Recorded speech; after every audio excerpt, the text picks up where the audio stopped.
se lembra desse filme?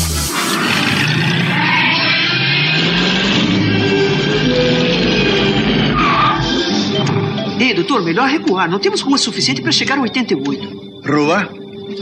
Para onde vamos não precisamos de ruas.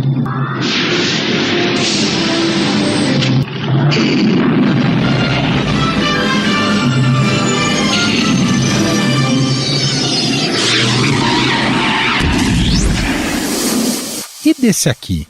Talvez naqueles últimos momentos ele amasse a vida mais do que havia amado antes. Não somente a vida dele, mas a vida de qualquer um. Tudo o que ele queria eram as mesmas respostas que o resto de nós quer. De onde venho, para onde vou, quanto tempo tenho. É provável que esse desenho você se lembre.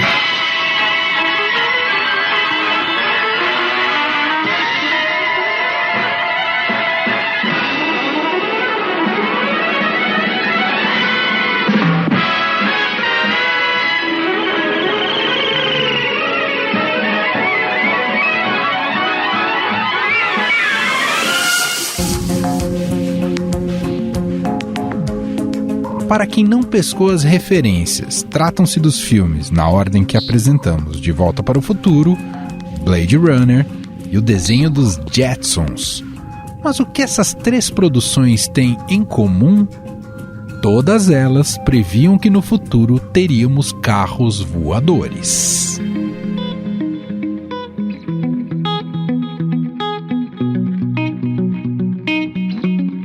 Apesar das frustradas previsões dos filmes, algumas empresas se preparam para colocar em prática a invenção do Dr. Emmett Brown, interpretado por Christopher Lloyd no filme De Volta para o Futuro. Atingindo 88 milhas ou 140 km por hora, vai ver uma coisa muito séria.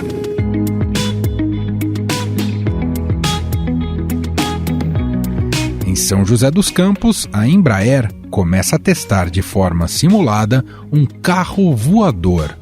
O veículo é chamado de eVTOL, que é a sigla em inglês para Veículo Elétrico de Pouso e Decolagem Vertical, como é chamado oficialmente a aeronave. Os eVTOLs conjugam características de helicópteros e aviões. Eles pairam, decolam e pousam verticalmente, por isso não precisam de pistas longas para operar.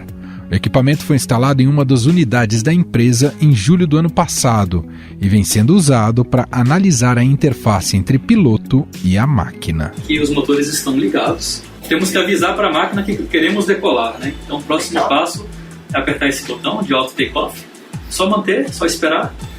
Nesse momento o fly-by-wire já está aumentando os RPMs, os motores. A aeronave vai fazer uma decolagem automática. Só isso? Simples assim. Você já vai fazer sua primeira decolagem com alguns minutos de treinamento, né? Digamos assim. Só puxar para trás.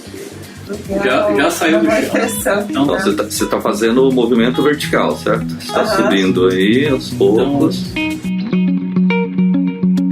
O que você ouviu foi a nossa repórter Luciana Dinievich recebendo as instruções para fazer o seu primeiro voo simulado. Daqui a pouco ela conta para nós sobre como foi essa experiência. É dessa forma que os pilotos de teste da Embraer operam o simulador e passam para os engenheiros o que precisa ser alterado para que o futuro equipamento seja viável. Os softwares contidos nele é que devem fazer a maior parte do trabalho, precisando de poucos comandos do piloto e garantindo uma evolução fácil para a versão autônoma do carro voador. O fly-by-wire vai controlar. O fly-by-wire está mantendo tudo sob controle. E se eu soltar tudo? Ele para. Isso é o que você está pedindo para ele fazer, certo? Se você solta tudo, ele vai pedir para você não... Você está informando ele que você não quer fazer nada, então ele vai parar. Então solta tudo, você vê. Pode soltar. Então solta tudo, ele automaticamente, a gente consegue ver aqui a velocidade indo para zero.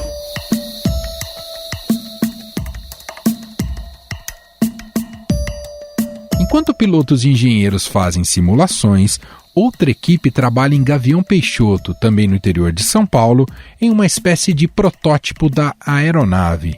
O veículo deve ter 13 metros de comprimento e 11 de envergadura, com capacidade para 4 passageiros, além do piloto. Ele será capaz de atingir 250 km por hora, com autonomia para pouco mais de 100 km. Os funcionários estudam, por exemplo, se as hélices estão nos locais adequados e se os sistemas estão integrados de forma correta.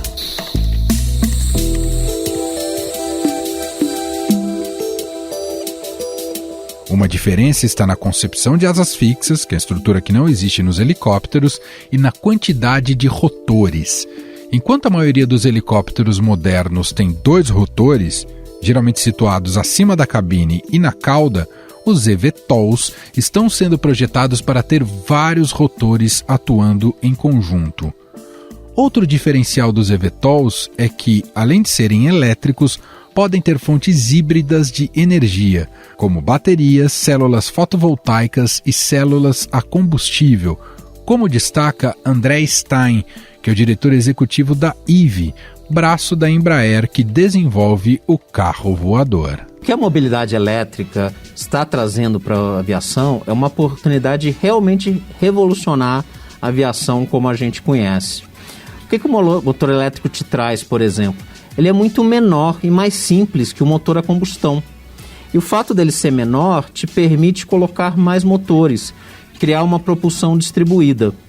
Então, se num avião hoje existe uma grande convergência para ser um tubo e uma asa, quando a gente está falando de uma aeronave elétrica, você pode botar mais motores e pensar em configurações diferentes. A expectativa, segundo o executivo, é que esse equipamento faça seu primeiro voo nos próximos meses. A meta é entregar o carro voador em 2026. Quem testou essa novidade e nos conta mais sobre o carro voador é a repórter do Estadão, Luciana Dinievich, que fala mais sobre essa sensação de dirigir o veículo dos Jetsons. Tudo bem, Luciana? Seja bem-vinda. Oi, Emanuel, tudo bem? E você? Tudo bom. Quer dizer que você foi até a Embraer conhecer um pouco mais do projeto desse tal carro voador. Eu vi até que você pilotou ele. Mas por onde você quer começar a contar essa história pra gente, Luciana? Então, não pilotei ele, né? Eu pilotei o simulador. O simulador, é verdade. É importante dizer bom isso. Se fosse. Bom se fosse não, né? Porque seria um perigo. Foi o simulador, né? Que está instalado lá no Embraer, numa das unidades da Embraer São José dos Campos, desde julho do ano passado, né? Eles estão fazendo estudos com eles, os pilotos de teste voam, né? Voam entre aspas no simulador, e aí passam para os engenheiros o que precisam ou não alterar, né? No carro no voador mesmo. É um trabalho que ajuda eles a aperfeiçoarem a interface entre o piloto e a aeronave. Entendi. Isso, só para a gente entender, isso pertence a uma empresa que está projetando esse carro voador associada à Embraer, é isso? Isso, chama Eve a empresa, e ela é, digamos, uma empresa, é uma subsidiária, né? Ela faz parte do grupo Embraer, mas foi criada só para trabalhar no desenvolvimento dessa tecnologia, porque é uma grande aposta, né, do setor aéreo, o carro voador, né? Então, eles criaram esse braço só para desenvolver o eVTOL, né, que é o nome correto.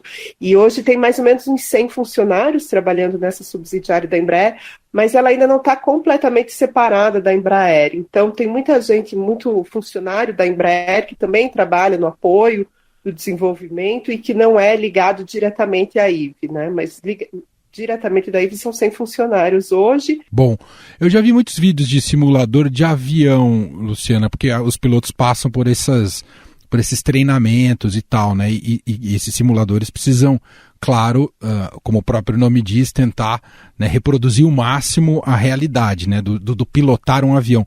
No seu caso também, nesse simulador do tal eVTOL, também te deu essa mesma sensação? Sim, deu. Foi até engraçado que eu comecei, né? O pessoal me ensinou como que eu ligava, tal, como que eu ia para a direita, para a esquerda, acelerava, subia, decolava, aterrissava, né? E é muito engraçado porque tem uma hora ali que eu achei que ia cair, porque eu mexi errado. Ai, meu Deus, vai cair. Dá a sensação, sim, de você estar pilotando, né? Porque tem as imagens, ali a gente fez um sobrevoo em São José dos Campos, né? Tudo muito real, mas muito simples, e essa é a ideia do eVTOL, né? É que seja realmente simples, o que deve facilitar a operação, a manutenção, e torna tudo mais barato. Então, com um botão você liga, no outro botão você aperta decolar, e aí você só puxa o joystick para trás, e aí ele decola. Aí com esse mesmo joystick você dá a direção, né, se você quer ir para a direita, quer ir para a esquerda, e na mão esquerda tem para acelerar, né? Para acelerar e ir para frente, ou se você quer ir dar ré, a aeronave vai dar ré também, né? Porque é um equipamento diferente, né? O piloto vai ter um limite de velocidade que já vai estar pré-determinado, você pode acelerar ali, né? Mas até um limite, e vai estar determinado no computador, que é uma questão de segurança. Então, ele não vai ter tanto trabalho, mesmo porque a ideia é que essas aeronaves sejam autônomas, né? Não precisem de piloto. Então, já está sendo tudo criado para que ela seja autônoma num segundo momento. Inicialmente não vai ser autônoma, mas principalmente por uma questão assim, de cultura, das pessoas não estarem acostumadas, né, a entrar numa aeronave que voa sozinha, por questões de certificação, mas a ideia é que a tecnologia já esteja ali para ele ser autônomo. Pela sua descrição chega a ser até mais simples do que dirigir um carro, ou similar, talvez, Luciano? Talvez, não sei se... claro, eu não fiz ali tudo o que era possível, né? Mas sim, acho que poderíamos dizer que sim, bastante simples. Mas também não é algo, quando a gente fala em carro voador, parece, né? A gente lembra dos Jetsons, cada um com o seu carro voador na garagem. Não é algo que vai funcionar assim, né? A ideia é que ele funcione, digamos, como um táxi, né? E que várias pessoas, como um táxi compartilhado, né? Você vai até um ponto... E ali você vai pegar esse carro voador, vai pagar por uma corrida e vão te deixar em algum outro ponto. Você não vai dirigir o seu, né? Eu acho que é importante destacar isso. É importante se dizer isso, né? Porque toda vez que se discutir o carro voador, a gente sempre pensa nesse futuro construído muito por ficção, né? Filmes, né? De pensar realmente que cada um no futuro não vai precisar ter um carro que anda na estrada, mas vai andar em estradas no céu. O projeto em si, do ponto de vista mercadológico, não é esse, e ele está muito mais próximo do que a gente imagina, do que estão fazendo agora, Luciana, e desenvolvendo? Ele, no caso da Embraer, a promessa é 2026. Eles trabalham com um prazo mais conservador. Tem outras empresas fora do país, e aí são startups, não são essas empresas grandes do setor que a gente já conhece, Airbus, Boeing, são startups, né, que trabalham com 2024. Mas essas empresas, acho que um dos motivos que eles colocaram um prazo assim, mais apertado para chamar a atenção dos investidores e conseguir atrair capital, e elas conseguiram realmente. Esse ano que passou foi um ano que muitas, umas 4 aí, conseguiram levantar milhões de dólares no mercado financeiro para entregar esse projeto. E elas estão com muitos engenheiros que eram da Boeing, que eram da Airbus, que eram da Embraer por trás dessas empresas. E também muitos engenheiros do setor automotivo trabalhando com elas. Uhum. Então, apesar de serem empresas pequenas, assim, né, não tão reconhecidas como uma Embraer, que é a terceira maior fabricante de aeronave do mundo, elas estão com dinheiro para desenvolver o projeto e com profissionais reconhecidos. E já tem algum protótipo dessa que você foi no simulador? Já tem alguma construída, Luciana? Tem não é um protótipo mesmo, fica em outra unidade da Embraer que eles estão trabalhando, mas digamos assim, próximo a um protótipo, é um modelo no tamanho real que deve ser a aeronave, só que ela não tem fuselagem. Mas já serve para eles irem testando asa, onde que vai motor, tal. Agora, se você olhar, não vai parecer que é uma aeronave, né? Falta todo aquele acabamento da aeronave. Mas a ideia é que essa espécie de protótipo voe nos próximos meses, faça um voo. Imagino que, do ponto de vista do tamanho, ela tem que ser compacto, né, para justamente permitir esses deslocamentos mais rápidos e não precisar, digamos, de aeroportos para pousar, não é, Luciana? Acho que mais ou menos como um helicóptero. Eu vi de uma outra empresa, uma vez, em 2019, nos Estados Unidos, teve uma feira sobre esse assunto que eu participei, né, e tinha alguns expositores ali, não eram protótipos também, mas, digamos, fingiam ser protótipos. Eles tinham a cara do protótipo, não tinham motor, não tinham os softwares e tal, mas eles tinham a carcaça, digamos assim, e era mais ou menos como um helicóptero, eu diria, né? A maioria aí está falando de capacidade de 6 pessoas, mais ou menos. E só tirar uma última dúvida, tem esse processo, né, de trabalho e certificação da parte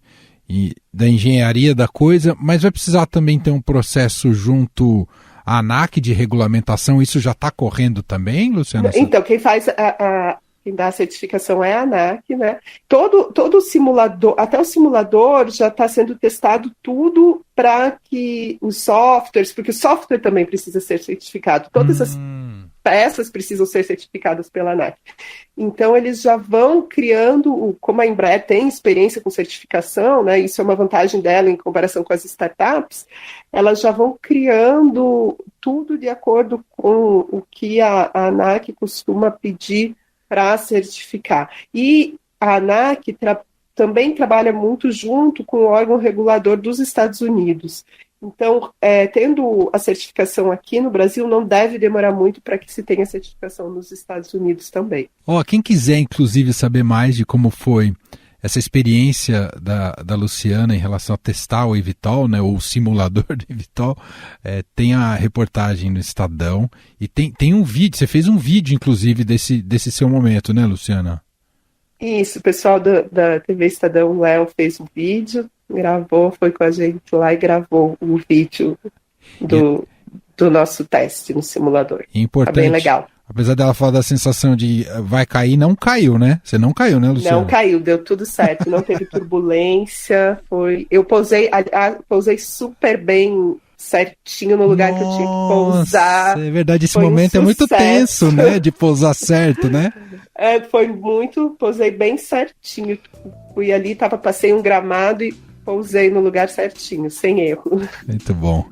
É isso, Luciana Diniewicz com a gente aqui, contando um pouco mais da sensação de pilotar, né, o simulador aí do eVTOL, e vamos acompanhando esse mercado e as notícias que chegam relacionadas a isso. Obrigado, viu, pela entrevista, pelo papo aqui, Luciana. Legal, obrigada a você, Manuel, até mais.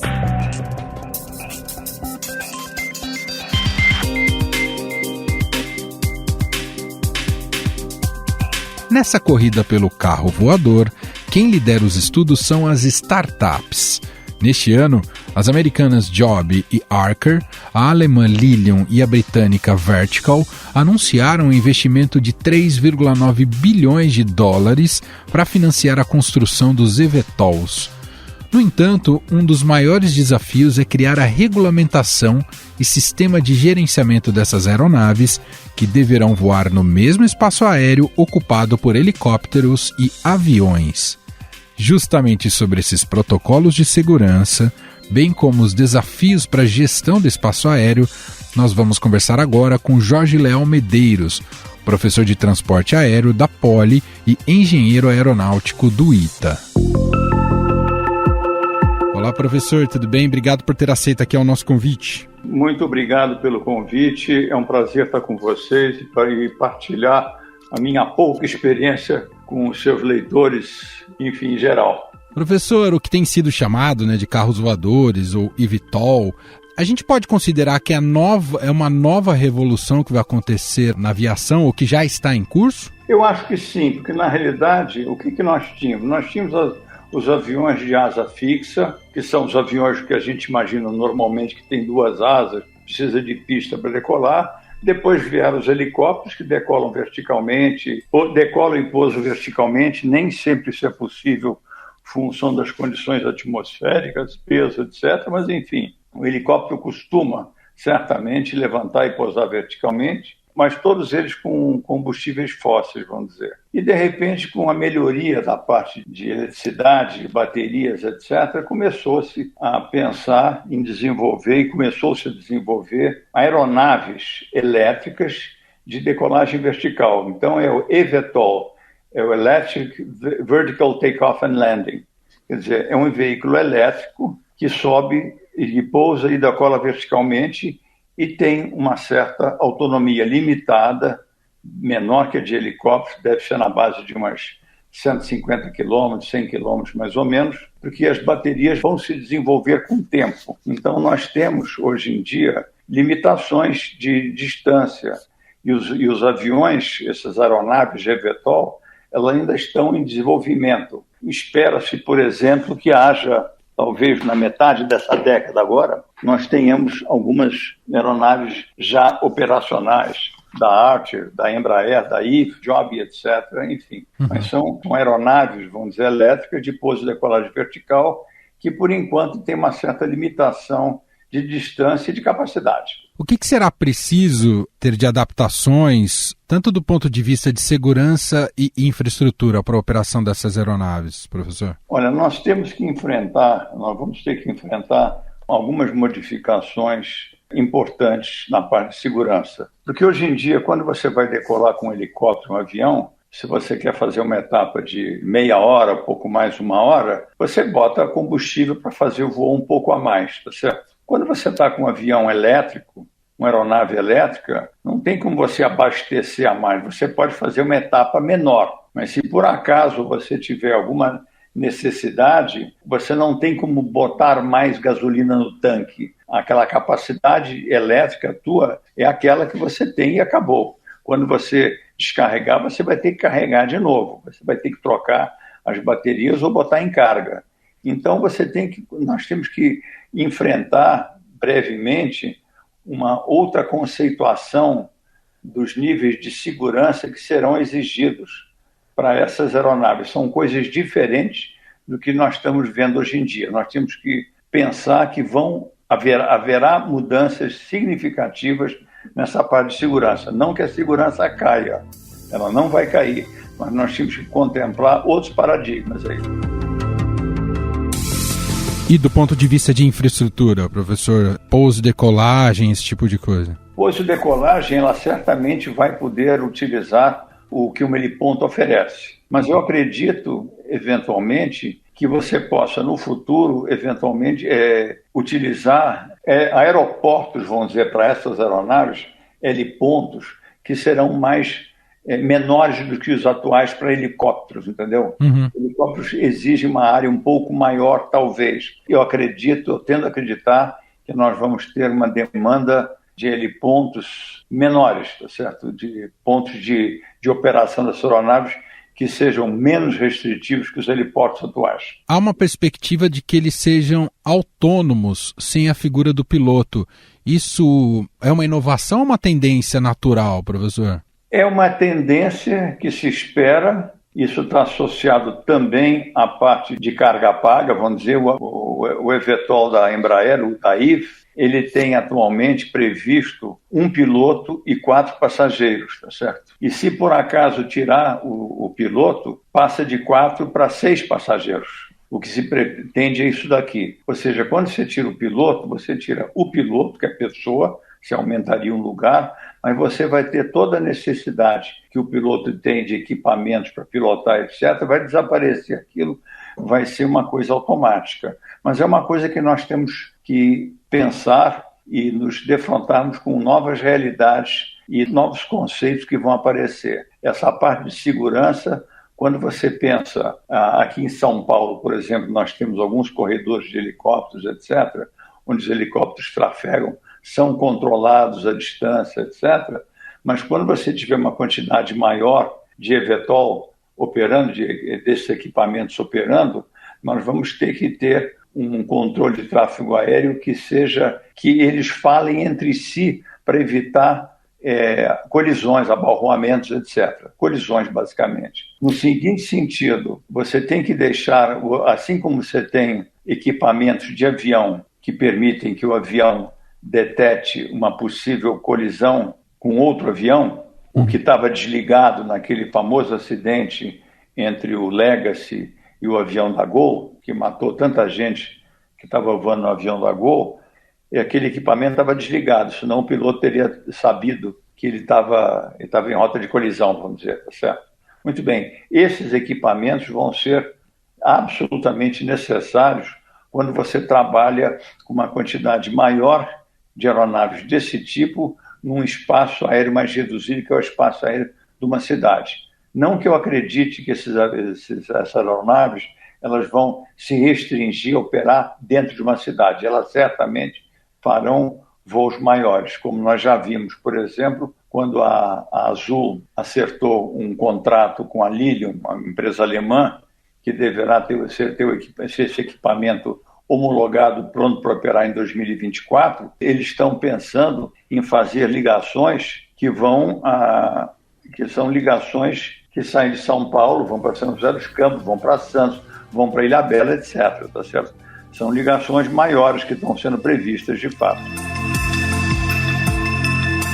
Quando o senhor fala da gestão do espaço aéreo, é porque muitas dessas aeronaves vão voar mais próximas, é isso, né, professor? Elas vão voar num espaço aéreo mais confinado, eu acho. Uhum. Vamos pensar assim, a densidade de aeronaves por quilômetro cúbico de espaço vai ser maior, tá entendendo? Entendi. É nesse sentido, você vai ter mais aeronaves operando nesse sentido. Em relação aos helicópteros, a chegada desses eVTOLs, os helicópteros vão perder espaço, professor? Os helicópteros têm uma capacidade atual, prevista no curto prazo para essas novas aeronaves, eles têm uma capacidade muito superior em termos de distância e em termos de carga paga, entendeu? Então, isso daqui nós vamos ter que ver com o tempo, de fato. Mas está se pensando em ter avião elétrico daqui a pouco, avião com asa, motor elétrico, etc. Então nós vamos ter que ver isso ao longo do tempo, de fato, como é que vão ser, o que isso vai acontecer. Mas atualmente, todas as aeronaves de eVTOL que estão sendo previstas,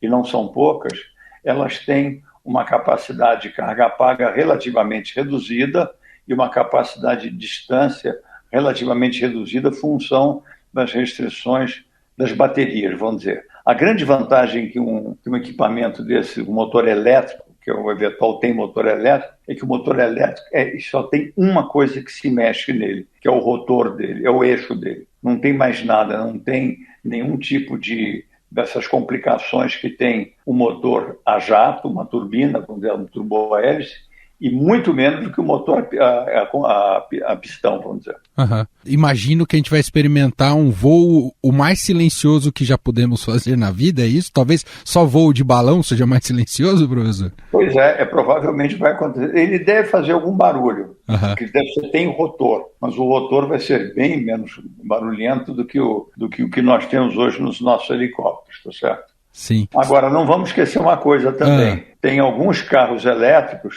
que estão colocando barulho de motor para que os pedestres percebam que eles estão perto. Isso já aconteceu, já está se pensando. Já houve alguns casos que colocaram, não me lembro qual foi o caso, mas eles colocaram algum tipo de ruído para alertar o pedestre que tem um carro elétrico absolutamente silencioso, mas ele tem uma caixa sonora para dizer que ele está ali. Não acho que vai ser o caso, obviamente, mas enfim, nós temos que pensar que tem uma coisa muito nova acontecendo e nós temos um espaço muito grande para pensar em coisas novas. Muito bem, nós ouvimos o piloto Jorge Leal Medeiros, professor de transporte aéreo da Poli, engenheiro aeronáutico do ITA, gentilmente aqui atendendo a nossa reportagem.